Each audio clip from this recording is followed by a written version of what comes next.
This is not just another YouTube channel, this is where things get real, exciting, and worth watching. If you're ready for content that actually stands out, go ahead and subscribe right now. Trust me, you won't regret it. The morning I decided to leave, I made my husband his favorite breakfast. Scrambled eggs with chives, sourdough toast, freshly squeezed orange juice. The kitchen smelled warm and familiar, the way it always did on Sunday mornings. My husband sat at the head of the table reading something on his phone, not looking up.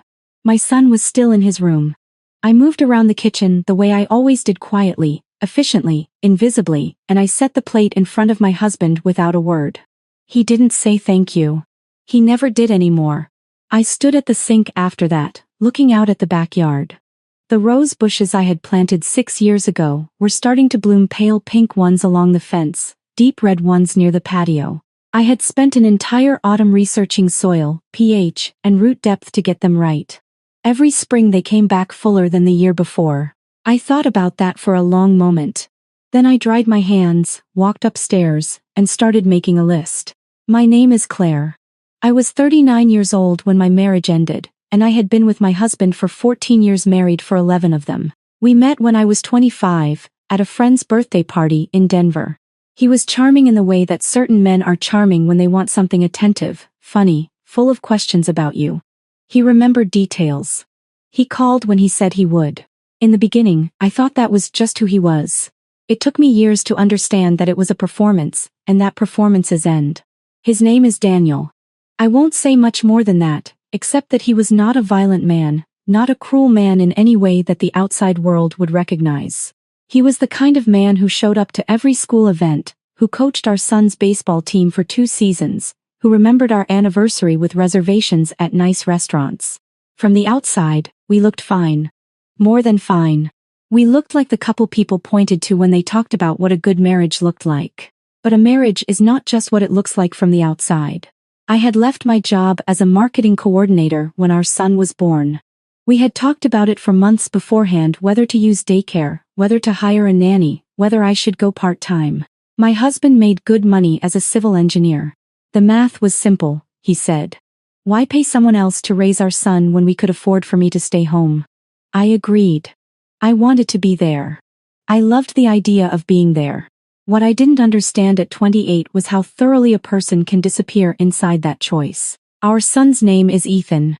He was 9 years old when things started to shift, not dramatically, not in any way I could have pointed to in a single conversation, but in the slow, grinding way that erosion works. My husband started traveling more for work. When he was home, he was tired, distracted, impatient with noise.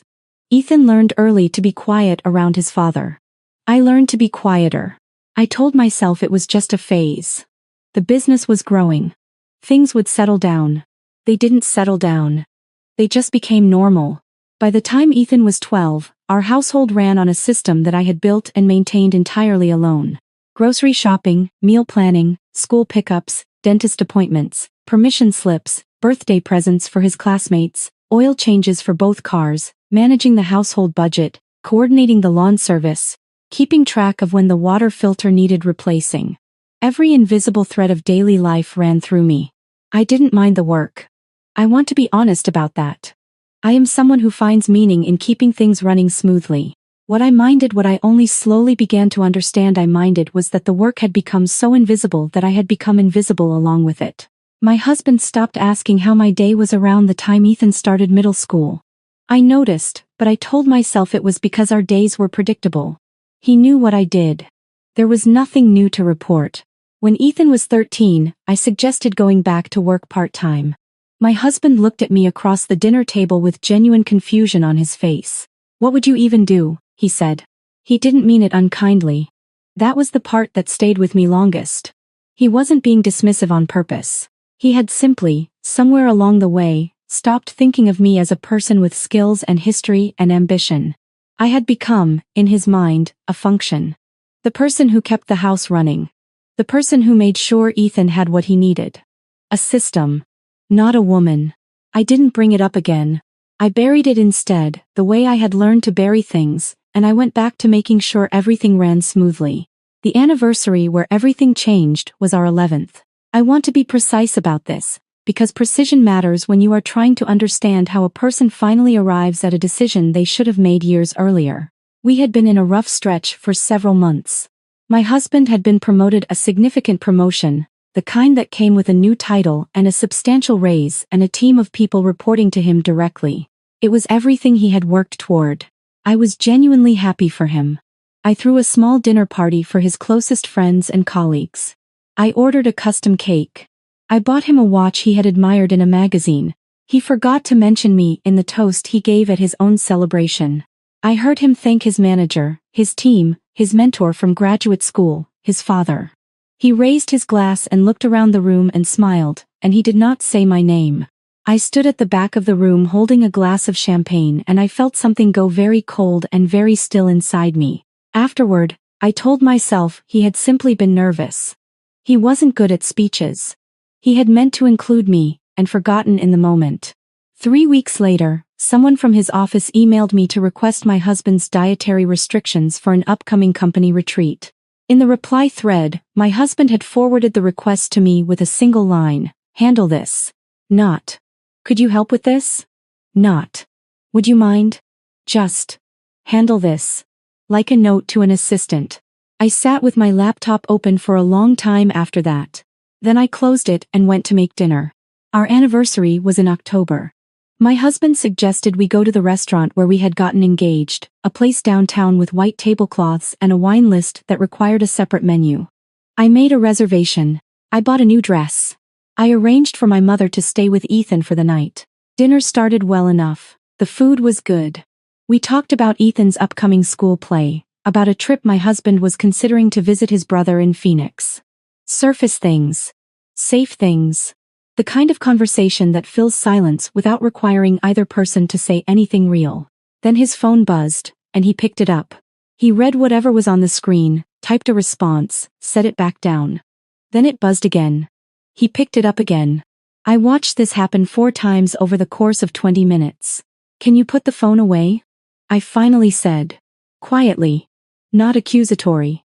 Just a request. He looked up at me with an expression I had not seen before, not anger exactly, but a kind of impatience, as if I had interrupted something important. "It's a work thing," he said. "Just give me a minute." "It's our anniversary," I said. "I know what day it is, Claire." He said my name the way you say a word you have said too many times flat, drained of any particular meaning. Then he looked back down at his phone. I picked up my wine glass. I took a slow sip. I looked at the candle in the center of the table, and I thought about the woman who had gotten engaged at this restaurant 11 years ago, who had believed completely that she was choosing a partner, an equal, someone who would see her. I set my glass down. I did not cry. I did not make a scene.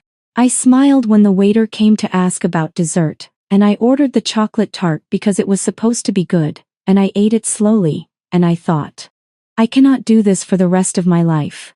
That was the night I started paying attention in a different way. I want to explain something about what happened over the next 4 months, because it is important to understand that I did not act impulsively or out of anger. I made a plan. I started small. I opened a checking account at a different bank, a small credit union across town where I knew no one. I began depositing small amounts from the household budget. Not stealing, we had a shared account, and I had always managed our finances, and I was careful to make sure every household bill was paid on time, and every account was in order. But I began setting aside what I could. $100 here. 75 there. Some months more. Some months less. I started reading.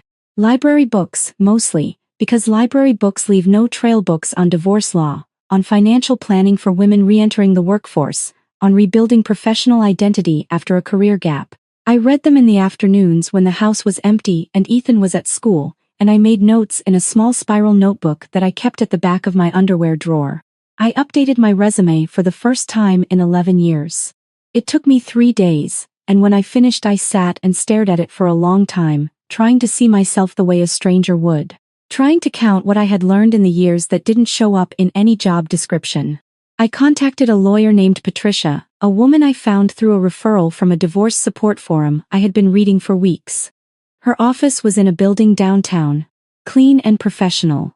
She wore her silver hair short and spoke in a direct, unhurried way that made me feel, for the first time in a long time, like someone was actually listening to what I said. She asked me what I wanted. Not what I was afraid of. Not what my husband would agree to. What I wanted. I had to think about it for almost a full minute before I answered. I want to know what I'm entitled to, I said. And I want to know what comes next. She nodded like that was exactly the right question. We met 4 times over the course of 3 months. She explained community property, equitable distribution, what 11 years of marriage typically meant in terms of asset division. She explained that my years as a stay-at-home parent had legal and financial value, that courts recognized the contribution of a non-earning spouse in ways that the household itself had not. She was methodical and clear, and she did not once suggest that I was overreacting. I left every meeting and drove home and made dinner, and helped Ethan with his homework and folded laundry and went to bed next to my husband, and I did not say a word about any of it. The morning I finally told my husband I was leaving, it was a Tuesday in February. Ethan was at school. My husband was working from home, sitting at the desk in the spare bedroom with his office door halfway open. I knocked twice and pushed it open the rest of the way, and I stood in the doorway until he looked up from his screen. I said, "I need to talk to you. I need you to not be on your computer." Something in my voice must have been different, because he closed the laptop without arguing. I had prepared what I wanted to say. I had written it down and practiced it in the car, driving alone on weekday afternoons. I wanted to be clear and I wanted to be calm, and I did not want to cry, and I didn't. I told him that I had been unhappy for a long time. I told him that I had tried, in the ways I knew how, to communicate that unhappiness, and that I had not been heard. I told him that I had spent the last several months thinking very carefully about what I needed, and that I had made a decision. "I'm filing for divorce," I said. "I have a lawyer. She'll be in touch with yours." He stared at me. "Claire," he said. Then stopped. I remember his face in that moment, very clearly, not angry, not immediately. Stunned, actually. The way a person looks when something they took completely for granted suddenly isn't there anymore. He looked at me and I think he saw, perhaps for the first time in years, that I was a person with an interior life that had nothing to do with him. "You're serious," he said. "I am. Where is this coming from?" I thought about all the places it was coming from. The anniversary dinner. The handle this email. The toast where he forgot to say my name. The years of quiet mornings where he read his phone and I made his eggs and neither of us said anything real. The rose bushes I planted alone. The resume I hid in my underwear drawer. The lawyer named Patricia who asked me what I wanted and waited while I thought about it. "It's been coming for a long time," I said. "I just wasn't ready until now." I had arranged to stay with my sister in Charlotte for the first month. She was the only person who knew what I had been planning, and she had kept my secret without asking questions I wasn't ready to answer. When I arrived at her door with 2 suitcases and a box of books, she opened her arms and didn't say anything for a long moment. "You look tired," she finally said. "I am," I said. "But I'm also fine." She made tea and I sat at her kitchen table, and for the first time in longer than I could remember, I felt my shoulders drop. The weeks that followed were not easy. I want to be honest about that too. There were nights I lay awake in my sister's guest room and stared at the ceiling and questioned every decision. There were afternoons when I missed Ethan so much it felt physical, a weight behind my sternum, pressing. We had worked out a temporary custody arrangement while the divorce proceedings moved forward, and I saw him on weekends, but weekdays were long and strange and quiet in a way I hadn't expected. My husband called 5 times in the first 2 weeks. I let all 5 calls go to voicemail. In his 4th message, his voice had changed. The stunned quality was gone. What replaced it was something I recognized as panic, not grief, not love, but the particular panic of a person who has just realized what it costs to lose something they never properly valued. "The house is a disaster," he said. "I don't know where anything is. I don't, Claire, I need you to come home."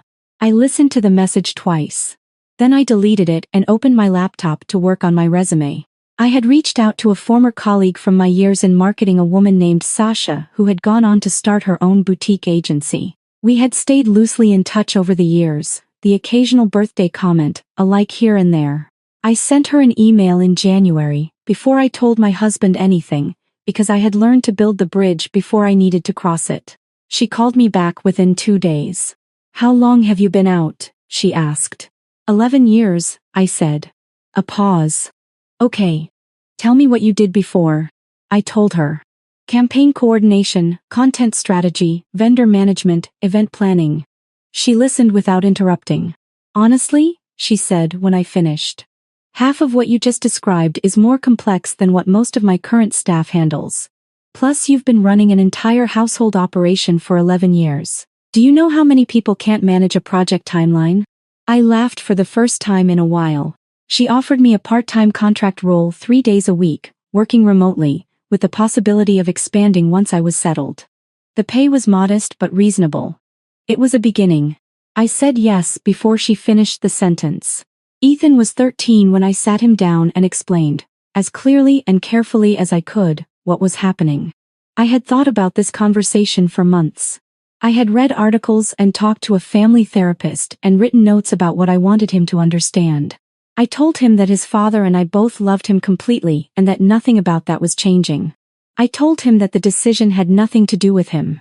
I told him that I was making a change because staying would have meant slowly disappearing, and that I needed him to see that his mother was a person who deserved to take up space in the world. He was quiet for a moment. Ethan has always been a quiet thinker. Are you happier? He asked. I'm getting there, I said. He nodded slowly. Okay, he said. Then, can we get pizza? We got pizza. We ate it at my sister's kitchen table and talked about his school play and a video game he wanted and whether pineapple belonged on pizza, and it was the most ordinary evening, and I was grateful for every second of it. The divorce was finalized 8 months after I filed. Under the settlement, I received half of the equity in the house, a portion of my husband's retirement accounts reflecting the years I had supported his career, and spousal maintenance for 3 years, enough time, Patricia had said, to fully re-establish myself professionally. My husband contested nothing in the end. I think the reality of what the household had actually required, what it had actually cost in time and labor and sustained invisible effort, became undeniable the moment I was no longer there to provide it. I was not cruel about any of it. I did not want to hurt him. I simply wanted what was fair, and Patricia made sure I understood that fair was more than I had been giving myself credit for. I found a 2-bedroom apartment in a neighborhood near the university tree-lined streets, a coffee shop on the corner, a park 3 blocks away where I started running in the mornings. The 2nd bedroom I set up for Ethan, and I let him choose the comforter and the desk lamp and the color of the curtains, and watching him make those choices with quiet seriousness was one of the most unexpectedly moving things I have ever witnessed. Sasha brought me on full-time 6 months after my contract started. Campaign manager, with a small team reporting to me. It was the first time I had sat in a meeting and been the person people turned to for a decision, and I remember the particular quality of that feeling: not arrogance, but recognition. An acknowledgement of something that had always been there, waiting. I was good at this. I had always been good at this. I had just spent 11 years applying it to a context that didn't know how to appreciate it. I ran into my husband at Ethan's school play in March 7 months after I had moved out. We sat in adjacent rows, not next to each other but close enough to nod hello. He looked tired. Not unkindly tired, just the fatigue of someone managing more than they were accustomed to managing. After the show, while we were waiting in the lobby for Ethan to come out from backstage, my husband stood next to me and was quiet for a moment. You seem good, he finally said. I am, I said. Another silence. Then, I didn't realize how much you did. I had imagined this moment many times. In some versions of it, I said something sharp and satisfying. In others, I cried. In the version that actually happened, I just nodded. I know, I said simply. There was nothing angry in it, just the plain truth of a person who had been right about something for a long time and no longer needed to argue the point. Ethan appeared through the stage door in his costume, grinning, scanning the crowd for us. He found us standing together and his face did something complicated: relief, maybe, or something close to it, and he jogged over and let us both hug him at the same time. And for a moment, we were just 3 people who loved each other standing in a school lobby. And that was enough. More than enough. I am 39 years old. I have a job I am genuinely good at. I have an apartment with a 2nd bedroom that always has clean sheets in case my son needs to stay. I run 3 miles every morning along the park path, and I know my neighbors' names, and I have started cooking recipes I used to skip because they were too ambitious. I planted a small herb garden on my balcony last spring. basil, thyme, rosemary, mint. They are not as impressive as the rose bushes I left behind. But I planted them myself, in soil I chose, in containers I picked out, and they belong entirely to me. I think about the woman I was at 25, at the party where I met my husband, curious, full of plans, certain that life was still mostly in front of her. I don't feel sorry for her. She made the choices she made with the information she had. She worked hard. She loved well. She kept things running long, after she should have asked for more. But I am glad she finally asked. There is a version of this story where I stayed. Where I swallowed the anniversary dinner and the handle this email and the toast where he forgot my name, and I kept making eggs and folding laundry and staying quiet. And I told myself it was fine. I can see that version clearly. I lived inside it for 11 years. I chose a different version. I chose the one where I packed 2 suitcases and drove to my sister's house and sat at her kitchen table and let my shoulders drop, and then got up the next morning and started building something that was mine. I am not finished building it. I don't think I will ever be entirely finished, and I have decided that is not a problem. It is the point. The woman who left that house in February was not the same woman who had arrived in it a decade before. She had learned things about patience, about invisible labor, about what it costs a person to be consistently unseen. She carried all of that with her when she left. It turned out to be exactly the education she needed. She just hadn't known, until then, what she was going to do with it. Some days feel off, like I'm standing but still falling. A little pain, a little tired, and no one to tell it all to. There are days that feel unsteady, like I'm drifting out of place. Every step just feels so heavy, with a smile I have to fake.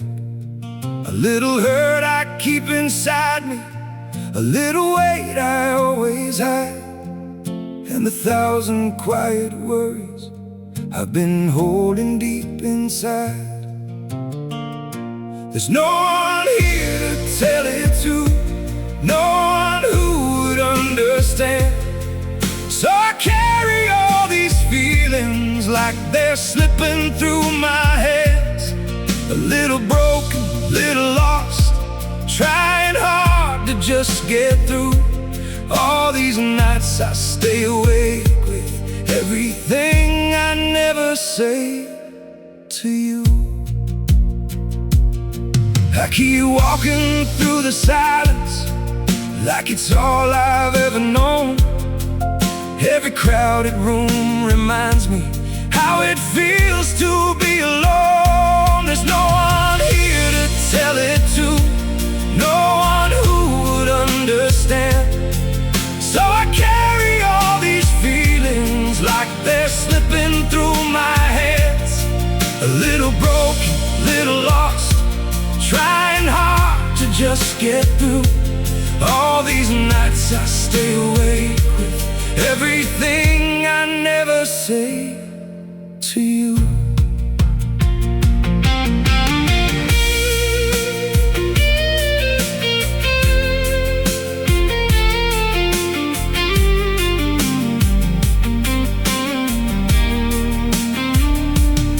Maybe one day I'll be stronger, maybe I'll learn how to speak, but for now I keep it buried in the parts of me too weak. There's no one here to tell it to, no one who would understand. So I carry all these feelings like they're slipping through my hands. A little broken, little lost, trying hard to just get through. All these nights I stay awake with everything I never say to you.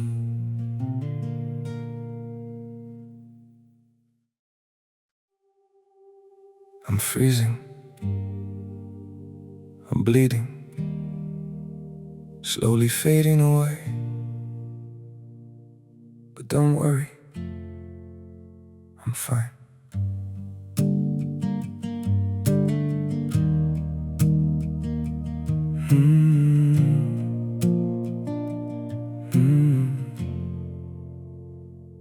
The cold has settled in my heartbeat, like winter living in my veins. Every breath feels numb and fragile. Every smile just hides the pain. I'm breaking quietly in silence, falling slow without a sound. Yet I keep saying I'm okay, while my world burns to the ground. I'm frozen here, I'm bleeding slowly, dying piece by piece inside. But I still whisper, it's alright, just to keep you from goodbye. I'm shattered, love, but don't you worry, I'll pretend till my last breath. Even while my soul is fading, I'll say everything's okay. Maybe pain just learned to live here, maybe sorrow feels like home. So I wear my wounds like armor and survive them all alone. I'm frozen here, I'm bleeding slowly, dying piece by piece inside. But I still whisper, it's alright, just to keep you from goodbye. I'm shattered, love, but don't you worry, I'll pretend till my last breath. Even while my soul is fading, I'll say everything's okay. If you ever see me smiling, no, it's just my last defense. 'Cause sometimes love means hiding how much you're suffering.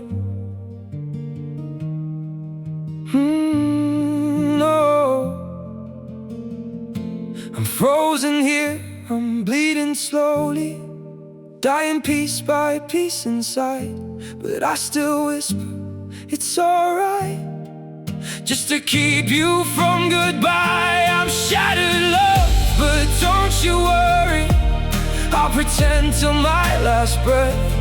Even while my soul is fading, I'll say everything's okay.